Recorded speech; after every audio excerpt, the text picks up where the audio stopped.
Major Ridgeway. I want to come back to something you said earlier. Your specific words were they, referring to the operational planners. Weren't prepared to solve the problem. Do you remember saying that? I do. Do you mean that they underestimated the amount of assets that would be needed to complete the job? It wasn't just about manpower or firepower. It was about willpower. They saw the enemy in the wrong terms. What terms were those? They viewed them as a military obstacle that required a military solution. As a belief, a mistaken belief that had to be disproven if we wanted our enemy to abandon it. It's not easy. It takes conviction, commitment, willpower. Huh. How did you see them? As a belief, a mistaken belief that had to be disproven if we wanted our enemy to abandon it. Can you disprove a belief? It's not easy.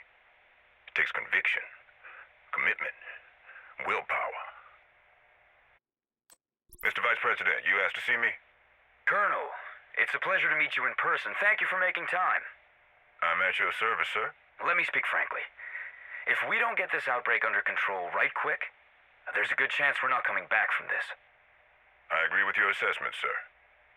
Then I hope you won't be shocked to hear I'm recommending a mandatory quarantine in D.C. Well, that won't be popular. The question is, can it be done? Not without adversity, but it can be done. Then do it. I'm putting you in charge. Me, sir? Can you think of anyone better for the job? No, sir. I'll want a full report on what you want to do and what you need to make it happen. Colonel, what you did was an atrocity. You weren't there, General. You didn't see what we saw. Don't give me that horse shit. It's easy to pass judgment from the comfort of a federal shelter or sitting on a court-martial panel. You had a responsibility to those people. I had a responsibility to my men. Was I supposed to look them in the eye and tell them it made sense for them to risk getting sick? Dying? For what? Bunch of strangers that weren't likely to make it through the winter anyway? What about the doctors?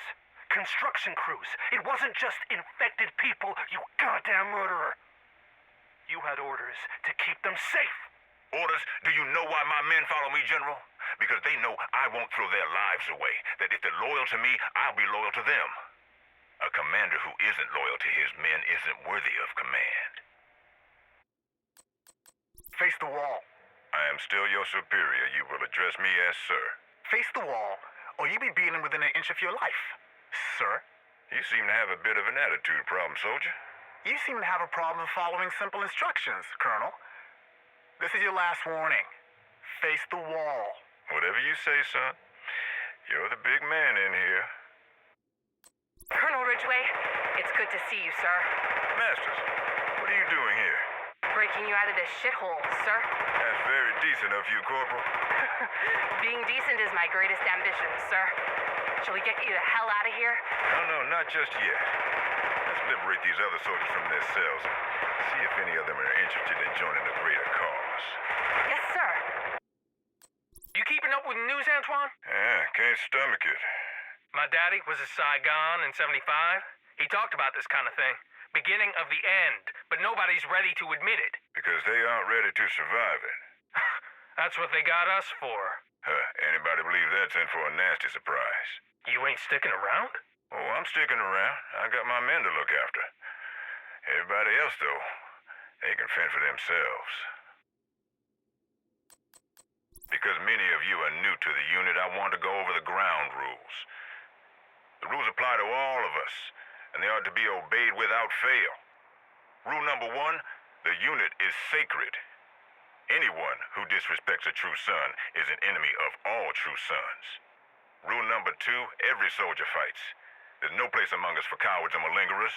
Rule number 3, readiness is obligatory. A true son must be prepared for action at all times. Equipment properly maintained, well-rested, well-fed, sober. Obey these rules and you will prosper. Violate them and you will suffer consequences. Dismissed. Were you able to recover the Master Sergeant's body? Most of it. By the time we got to him, they'd cut his head off. As a trophy? Hell if I know. I assumed it was psychological warfare. Huh. Was it at this time that you called in the fire mission on the village? It was? Because you were taking fire? Sure, that's what I reported. You lied? I said what was necessary. We had to bring the hammer down fast.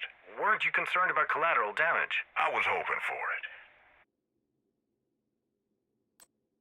What the division understands that JTF command never did is that this is war. Our rules of engagement were based on the fool notion that we were policing the civilian population. Meanwhile, factional warfare was raging all around us, and we were in the crossfire. It's all because our commanders weren't out there with us. They were holed up in bunkers, staring at maps and reading reports and drawing diagrams on whiteboards, making assumptions, and getting men killed. Firing squads are too good for those cowards. The old world is gone, and I say we're better off. It was a world for schemers and manipulators and exploiters, for cheats and liars and parasites. Our enemies oppose our cause. They detest our methods, but they can't say we lack integrity or conviction. We may be brutal, merciless, but we are honorable. This world, the new world, is for those willing to work for it, fight for it, stand their ground, regardless of the cost. Even if it means being hated, even if it means being at war the rest of your days.